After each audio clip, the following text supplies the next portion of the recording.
Well, hi, everybody. Thanks for joining us today. We're going to get started right away because I like to do things on time. And frankly, scheduling is one of those things that I'm like really on about. So for those of you who don't know me, I'm Linda Daley, and my company is Daily Progress. And I specialize in email newsletters. And I also help clients with other marketing. I do WordPress websites, and I do a whole bunch of stuff when it comes to marketing. I'm always interested in the strategy stuff and working with clients on their strategies as well. So my guest, I should have moved the slide. You can tell that I'm not used to doing this, folks. So that's me and my info. I'll make sure to send this out to everybody afterwards. Natasha I've known Natasha for 5 or 6 years, I'm thinking, at least, maybe. Natasha, 7, yeah, maybe, yeah. Natasha Marchewka. I always want to pronounce your name wrong because in my head I'm thinking of how I write it, Yeah, right? you How did I great. type it. You did great. Natasha is a voiceover actor, and she's joining us here. So I'm in Halifax, for those of you who you may be anywhere in Halifax, Nova Scotia. Natasha is in California, pretty much on the other end of the continent from and still being in North America. And isn't that From great Nova that we can Scotia. work together? Yeah. So, Natasha, perhaps you'll give everybody a little update on what you do as a voice actor, because that might be a new thing for some people. Sure. So I do commercials and I do business narration. And what that means is that I receive scripts from clients all over the world, but mostly North America, for things like their web videos or their marketing videos or their training videos. Linda was saying she had never heard of what a voice actor, didn't realize that was a thing. But when you hear things, you hear voices on the subway or in a museum or on voicemail. Those are all voiceover talent or voice actors. We can't seem to get it together on what we call ourselves, but voice actor, voiceover talent, voiceover artist, all the things. That's that. And I record in my beautiful booth. I've been doing this for 16 years, since the beginning of 2006, so almost 16 years. And for a long time, I did it in my closet. So I came out of the closet about 4 years ago and went into my booth. I had a little training session with you when you were here in Nova Scotia before, right? In your little booth. So I know it was in one of my closets. Yeah, I was teaching Linda about voice presentation skills. So I receive scripts and I record them and I give them an MP3 file or a WAV file and just email it back. And that is the simplistic way of saying what I do. Yeah. So Linda's got up there all those things about me. So I also have a course called v123pros.com with a colleague, Catherine Toll, where we teach people how to use Voice 123 effectively, and what Voice 123 is simply a platform to market yourself as a voiceover actor. I also am the co-host of a webcast called Speechless VO, and that's once a week since my birthday, August 6th. Super fun, informal and informative, as someone has said to me. Yeah. And there are my links if anyone's interested in. Yeah, I find it. I actually went on a deep dive and watched all the episodes I've missed. Probably last week. I started watching one, and it's like, oh, I haven't seen this one yet. So I'm not in the industry, but I enjoy it. I think it's just fun watching you guys and talking about it. And a lot of what you talk about applies to small business. Like I know most of it's about your industry, but a lot of it just applies to running a small business as well. And Natasha, for anyone who has called my office, Natasha is the voice of my voicemail that you would hear if being asked to leave, as she asks you nicely to leave a message. And Linda has been doing my newsletters, formatting my newsletters and setting them up for me since I see the date there, Linda, it's July 2016. You've been helping me. 5 years. Yeah. I think I might have missed. Have you been inviting? Oh, you've been letting them in? I've been letting them in too. Thank you, Natasha. I'm so glad I've got a pro with me here. I appreciate we've got some more people there. Yes, I use Zoom several times a day. So all good, Linda. Great. And I use it for one-on-one, but not usually for doing this kind of thing. So what we're here to talk today about, a little bit of a backstory for this. I initially reached out to Natasha and asked her about writing or collaborating, I guess, on a blog post for my blog to talk about the fact that she markets to more than one target market and how challenging that can be and what some of those challenges are. And then I volunteered to do it by video. And then I said, well, heck, if we're going to do it by video, we might as well do it as a webinar. So nothing like stretching yourself a little bit, right? So Natasha, I feel like before we start, I should almost ask you if what you're drinking today. I got to get my water. You remind me. Thank you. I'm drinking a glass of water. Do you have anything to drink, Linda? I do. I've got tea, Tetley tea. The reason we're laughing about that is because at the beginning of Natasha's webcasts, they do a "What are you drinking today?" thing, and they're always drinking such fancy drinks. Maybe I should have made something up. Anyway, so here's tea and water. There we go today. Cheers. So I'm just going to refer to my handy dandy questions here. My eyesight isn't so good anymore.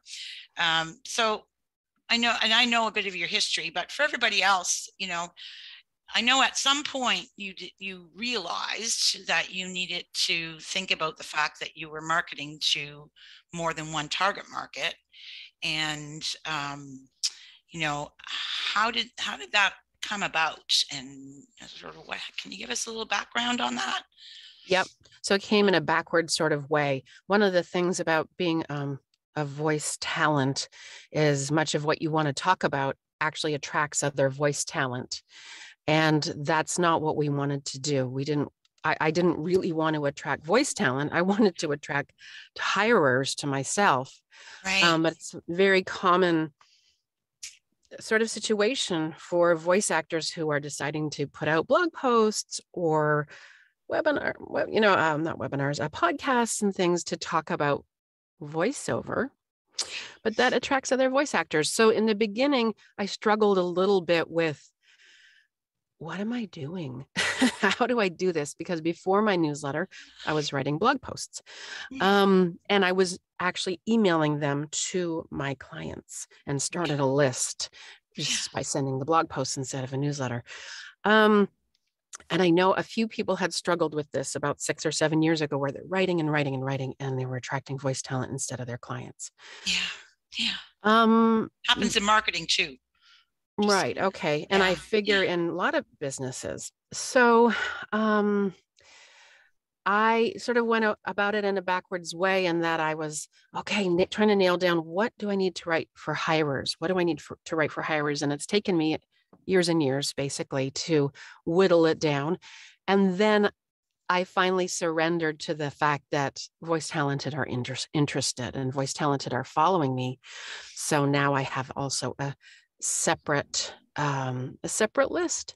Some voice actors are still on my client list, and I'm okay with that. And we can talk about that later too, in terms of the content. But I have now 2 separate lists, and you and I have talked about segmenting, and I find it a little complicated, but I keep it really simple. I have 2 lists. Clients and talent. Yeah. And when you talk, there's segmenting, there's tagging, there's lists, there's so many different tools that we can use to sort of separate people into areas, into we call them segments, but into areas of interest, really is what it is, right? And we're not going to get too technical here today, because there's a lot of different ways to do that. And I'm sure you've discovered some of that, getting that set up initially would have taken a fair bit of work, I guess, Natasha, as far as figuring out who's who. Yes, I did decide not to, on my website, I have forms to have people sign up, and inevitably talent would sign up for the client newsletter, and then things that were applicable to them. There's nothing that I could do about that and say, if you're talent, don't sign up here. And actually, Linda, I don't know that we've ever talked about this, you and I, clients never sign up to my newsletter ever, like 100% no. I sign them up when we've worked together. So I could go with not having an opportunity for people to sign up at all, which I know you would not agree with. Yep. Or Yep. open it up and know that you're going to get a random motley crew of people on your list. Yeah. So then it was just a matter of what is the content that I'm presenting and how can I keep my clients on my list? Yeah. Yeah.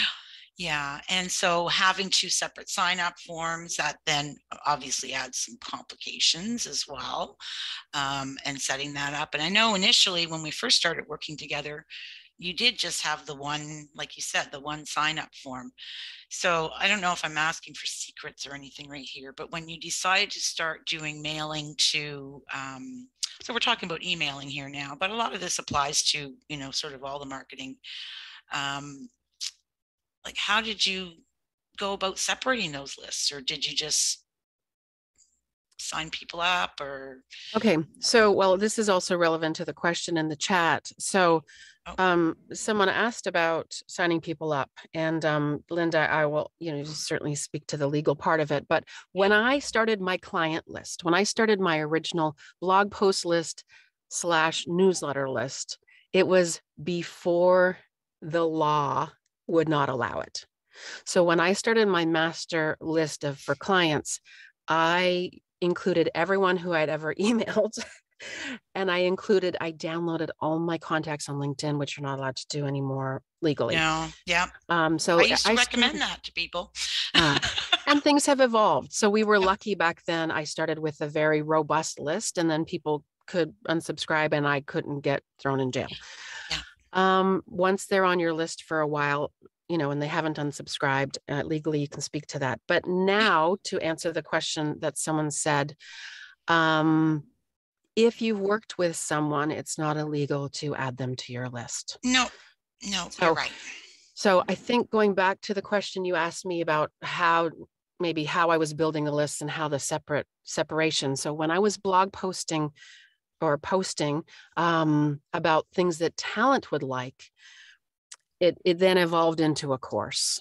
And then I realized, what I'm giving in terms of content is so important for talent. I created a course, and anyone who signed onto the course started on my list. And then I started doing webinars. And as you know, every time you do a webinar, you can add those people to your list. I collaborate with people. So I collaborate with coaches. They'd have me on, and then I'd receive everyone on the list. And once in a while, people say, I did not sign up to this list, but technically you joined a webinar, so it's not illegal. Yeah. So you have to be tactful. But yeah, you speak to that, Linda. Yeah, no, you do have to be tactful. But the reality is, at least in Canada, now I know, Natasha, you're in the US, so I can't speak as well to the US. But I started in Canada, so it's super that's relevant. true. And I think they're very similar. In Canada, if you've done business with someone, yes, you can add them to your list.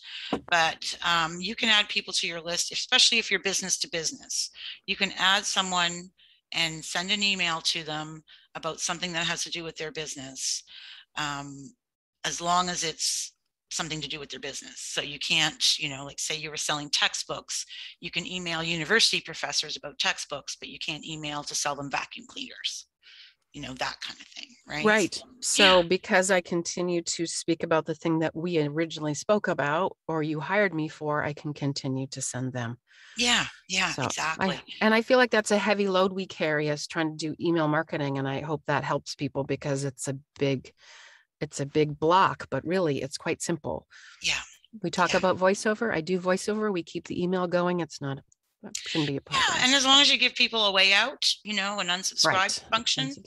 I'm a big fan of letting people manage their own subscriptions, right? So I know with my list, if someone has an option, instead of just unsubscribing, they can pick which list they want to be on, because I've got 3 different lists, a blog, a monthly newsletter, that kind of stuff. So, and someone asked in the chat, which I've lost here, about recommending a list of what are you interested in. So On your sign up form, you can ask questions. So I know I have some clients that I'll ask people to self-identify, as in what industry they're working in or that kind of thing. There is a little caution though. The more you ask for on your sign up form, the less likely people will be to sign up. And I have seen this for years. So if you ask for an email address, that's really all you need, is to send an email as an email address. You don't need names or anything else. However, if you want to do more than that, then gathering more information is better. Yep, you answered her. Yes, okay, good. Yeah, Thanks, yeah. Natasha. You're on top of it all more than me. So I got your back, Linda. you got my back. Exactly. So yeah. So anyway, you do want to be cautious about who you're adding, but I certainly have added people to my list who didn't just sign up. You have to start somewhere. And I think when I started, I probably had 300 or some odd names that I had been people I'd met through networking and that kind of thing. And this goes back 16 years now, sort of thing. So quite a while, but yeah. So when you, and I think we kind of talked about this a little bit, but when you realized that you were going to start kind of marketing to two pieces, because you have your voiceover services, which you're marketing, and now you actually have a product.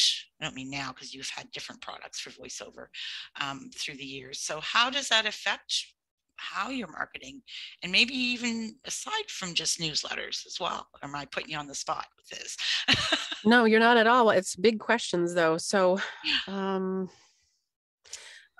main focus is writing content that is of interest to hirers, so clients. Right. And that took a long time to whittle down to see what people were interested in. Turns out they're only interested in me. The more authentic and personal I got, the more great feedback I received. Right.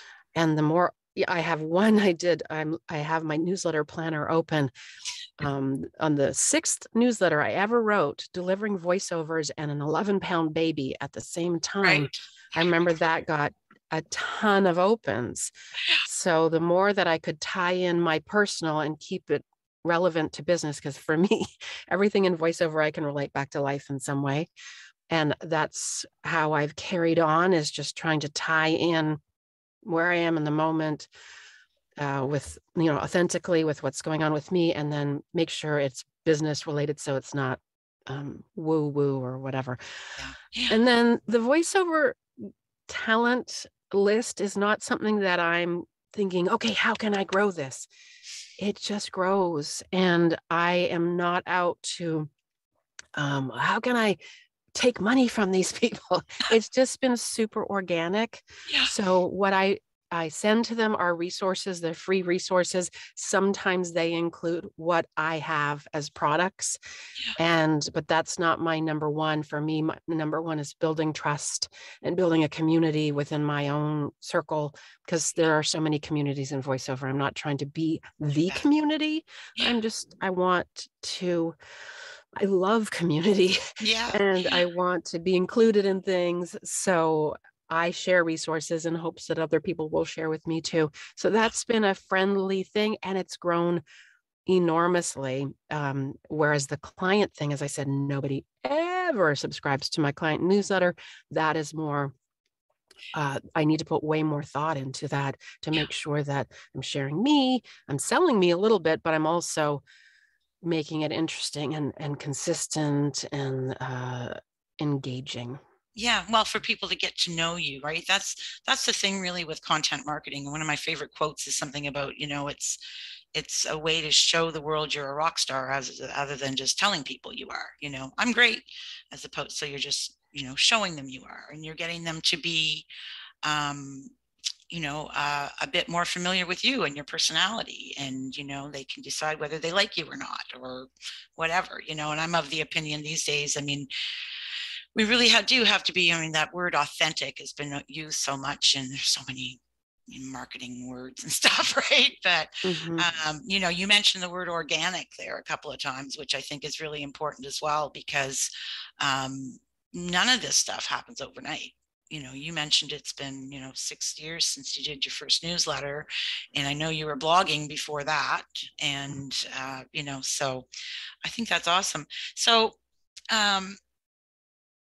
Mary Jane mentions how participating in the voiceover community and keeping that going has also elevated my profile as a speaker yes, and a presenter. So it's this like thing that grows, but also my client newsletter, I have voice talent that are signed on to that.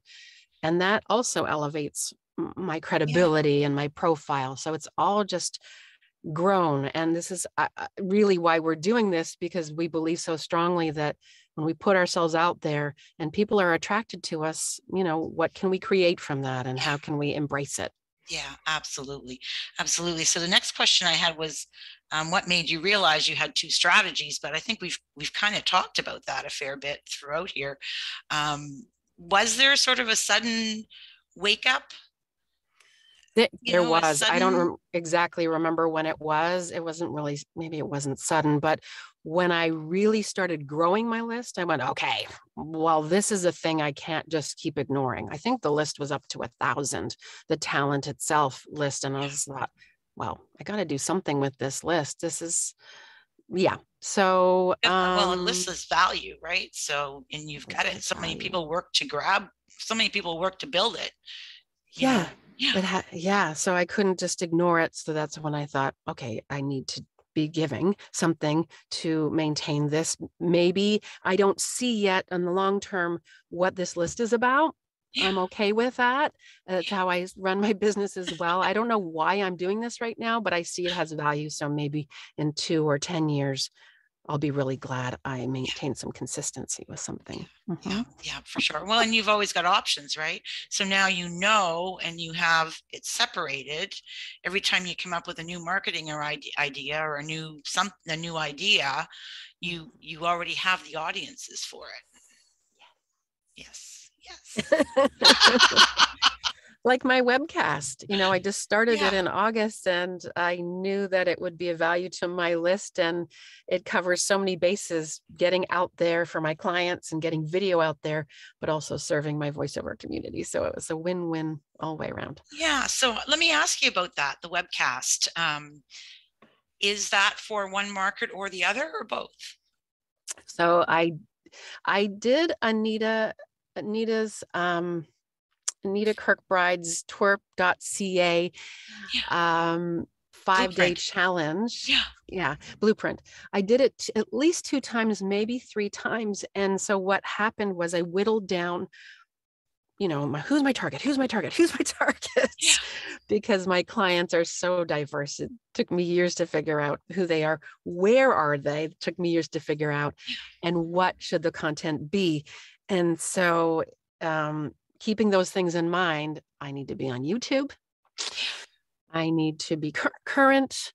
I wanted to be visual. I didn't want to podcast, because even though I have an audio business, the visual for marketing is simply more appealing. It just is. Yeah. And so when I figured out, after working on her blueprint, her 5-day free blueprint, it evolved into, I need to do video of some sort. And then I was a colleague and I, a good friend and I, just talked things out, and all of a sudden we're like, oh, let's do this. And so it does cover the base of the clients, because if they fall over it, it shows who I am. It gives more of who I am visually and personality wise. And really, that's the difference. That's the authenticity. It's how much can you put in their face about your personality? Voiceover is very competitive. People will not remember you generally, and that's true of any industry as a freelancer. I do know that your industry in particular, is really competitive, right? Yeah. So how are they going to remember you? Yeah. So that was my newsletter, my webcast, all the things was really honing in on who I am and what can I give for them to remember me. And that's your face, your voice, your personality, and And then in the newsletter, it's your personality, your personality, your personality. Yeah, So. and examples. So that's one thing you do give. I know in your client newsletter, you give examples of your work as well, which I think is awesome. And some of them are video, but they're your voiceover, right? So it would be maybe a TV commercial. I don't even see TV commercial. I don't watch TV anymore. So I watch all the TV on the internet. I've just started noticing some more commercials though. And I keep thinking, I'm going to recognize Natasha's voice one of these days on a commercial. In fact, there was one couple months ago I heard, and I thought, I wonder if that's Natasha. So, but I know from having listened to a lot of your clips, your voice can be quite different, and that's part of what you do for sure.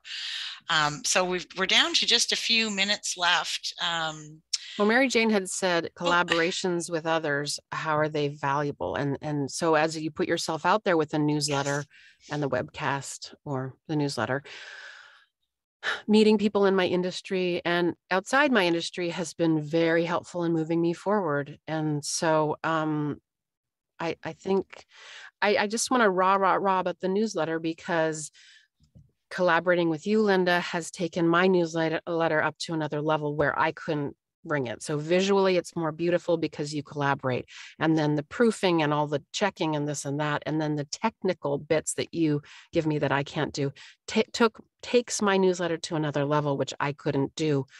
And so the other collaborations with Speechless and my course and whatnot are collaborations, because I learned things move much more quickly when you have a partner to help and to have other skill sets. Yeah, the other skill sets. I know when I'm collaborating with people, it's like I know I've got some strengths, but I also know I have some weaknesses, right? So obviously running a webinar is maybe one of my weaknesses.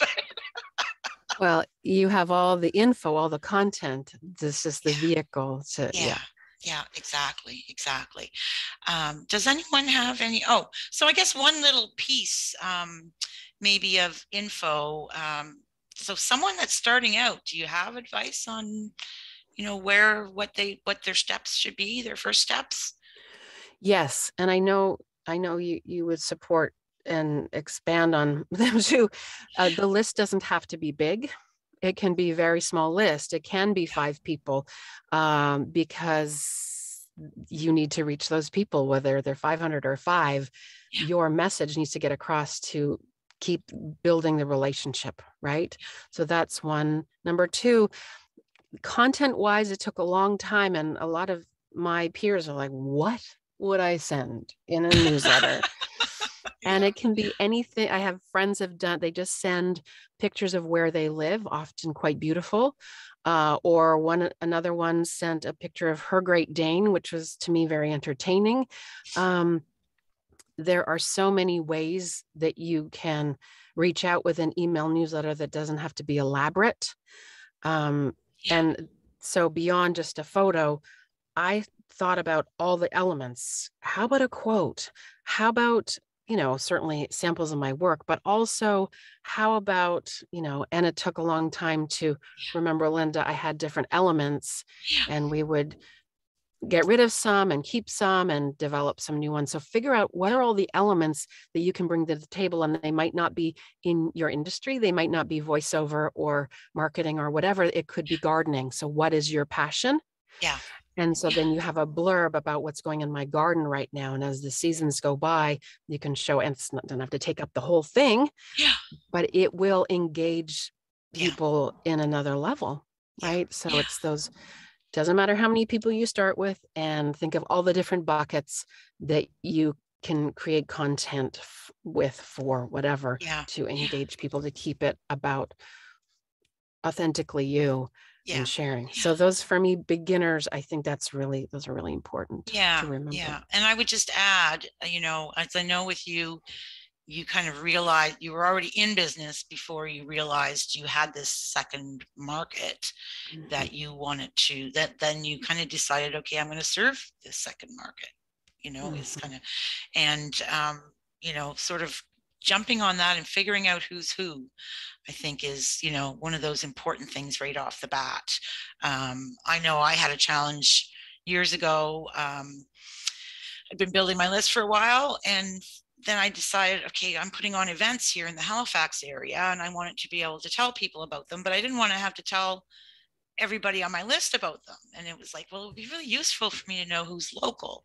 So it took a long time for me to sort of figure that out in different ways and do some segmenting and get them on different lists. But it's certainly worth doing, and I wish I had done it sooner than I did. So, me too. Me too. Yeah. So it's I had to be okay with having talent on my client list and seeing what I'm doing and how I'm marketing to my clients. But again, it comes back to authenticity. Nobody can be me. No, that's so it. They can take my ideas, but they can't be me. So No. I'm doing it in my way with. Well, and there's ideas. You don't have to look very far to find ideas these days, eh? Like just looking on the internet and stuff, that's searching around, watching what other people are doing.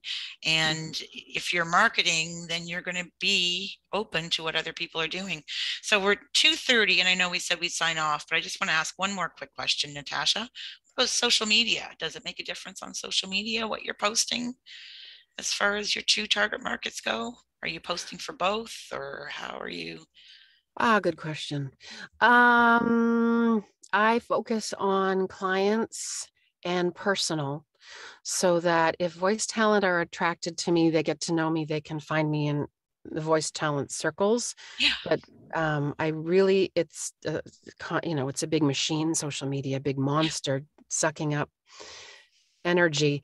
And so I do try to keep it to business, and sounds very broad and vague, business and personal, so that you can see me authentically in personal. I keep the personal professional, and in business I keep my professional personal as well, so that my brand comes across. Right. So even on Facebook, I try to keep, I don't think, oh, it has to be my brand. It just evolves, where this is who I am, and this therefore is my brand. And hopefully when a client falls over me on all of the platforms, they'll get a sense of who I am, my professionalism, my flavor, my personality. Right. Yeah.